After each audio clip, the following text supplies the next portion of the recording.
আসসালামু আলাইকুম রহমতুল্লাহ। সবাই কেমন আছেন? আশা করি সবাই ভালো আছেন।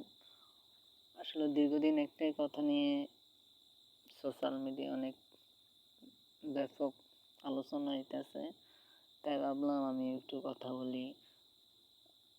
আমি মনে করি যে আমি মুসলিম হিসাবে একটা কথা বলা বা এটার বিরোধিতা করা বা এটা নিয়ে কিছু বলা আমার জন্য একটা দায়িত্ব।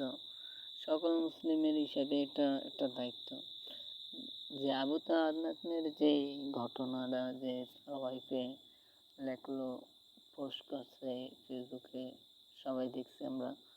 তো সবাই দেখছি। আসলে কি বলবো, এখনকার আমাদের যে বাংলাদেশের অবস্থা, সবাই এমনভাবে অন্ধভক্ত হুজুরের যে আমরা ভালো আর খারাপের তফাৎ করতে জানি না। এতটা অন্ধভক্ত আমাদের আমি মনে করি হওয়া উচিত না। আসলে মানুষের বিশ্বাস করা এটা ঠিক আছে, কিন্তু অন্ধবিশ্বাসটা ঠিক নেই। আমাদের অনেকেই ভাবে যে হুজুররা মনে হয় খারাপ হইতে পারে না। আসলে হুজুরদের ভিতর ভালো খারাপ আছে বিধায়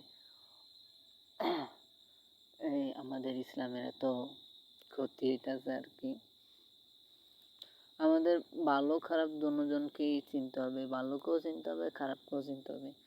তো আমি মনে করি যে ইসলামে এখন যে ওলামায়ে কেরাম আছে আর যে ইসলামের যে পণ্ডিতরা আছে, তাদের ভিতর অধিকাংশই আপনার মনে করেন যে খারাপের সংখ্যাটাই বেশি, ভালোর সংখ্যা খুব কম, হাতে গোনা যাইব এসব। তো আমি মনে করি যে আবু তাওয়ানের যে কাজটা, আমি আজকে একটা ভিডিও দেখলাম যে সে ওপেনলি মনে করেন পর্দাবিহীন সে মেয়েদেরকে ক্লাস করাইতেছে। তো এইসব দেখে ঠিক আছে, আমাদের কি বলবো, আমাদেরই দোষ। এদের মতন 2 টাকার জোকার টোকারকে নিয়ে আমরা মাহফিলেও নিয়ে বসাই, যাচাই নাই বাছাই নাই, মানে যে ভাইরাল হয় অলমোস্ট সবাইরে আমরা মনে করেন এই নিয়ে স্টেজে উঠে।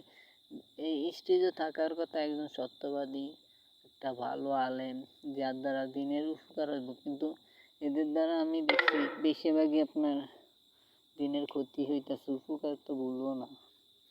তো আমি মনে করি কি যে আমাদের দেশের যেই আলেমগুলো আছে তাদেরকে আমরা তাদের বয়ান শুনি, ভালো কথাই বলে, কিন্তু তারা ভালো কথা বইলা সেগুলা নিজেরা মানে না, তাহলে তাদের দ্বারা আমাদের মনে হয় না কোনো মানুষের যে